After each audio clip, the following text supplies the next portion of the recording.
একবার ভাবুন তো, একজন ডিফেন্ডার খেলছেন ৯ নম্বর জার্সি পরে, কারো জার্সির পেছনে লেখা ১+৮, এমনকি একজন ফরওয়ার্ডের জার্সির পেছনের নম্বরটা 0। ফুটবল মাঠে এমন দৃশ্য আপনাকে অবাক করাতে বাধ্য।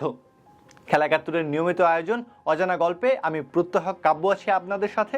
আজকে জানাবো ফুটবল মাঠের এই অদ্ভুত জার্সিগুলোর পেছনের রহস্য। ফুটবল মাঠে আমরা কি দেখতে পাই? যিনি ১০ নম্বর জার্সি পরে খেলছেন তিনি দলের প্রাণভোমরা।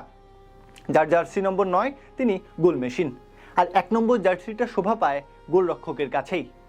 তবে ফুটবল মাঠে এমনও কিছু জার্সি রয়েছে যার পেছনের সংখ্যাটা অদ্ভুত এবং অস্বাভাবিকতার প্রতীক। শুরুটা করা যাক ইন্টার মিলান থেকে।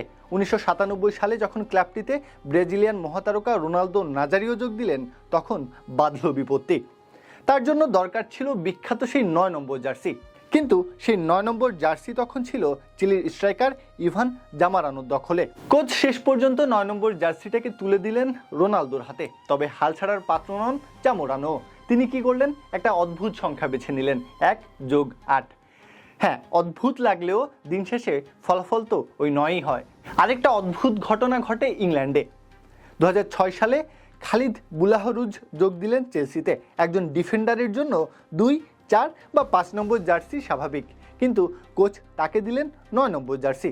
একজন ডিফেন্ডারের গায়ে স্ট্রাইকারের ৯ নম্বর জার্সি, চোখ কপালে তোলার মতো অবস্থা।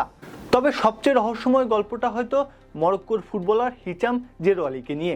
স্কটল্যান্ডের ক্লাব অ্যাবারডিন এফসিতে তিনি খেলতেন 0 নম্বর জার্সি পরে, কারণ তার ডাকনামই ছিল 0। জার্সির সংখ্যাকে নিজের পরিচয় বানিয়ে ফেলার গল্প অনেক আছে। রোনালদিনহো যখন এসি মিলানে যোগ দেন তখন তার জার্সি নম্বর ছিল ৮০, কারণ ১৯৮০ সালেই জন্মগ্রহণ করেছিলেন এই ফুটবলের বিস্ময়।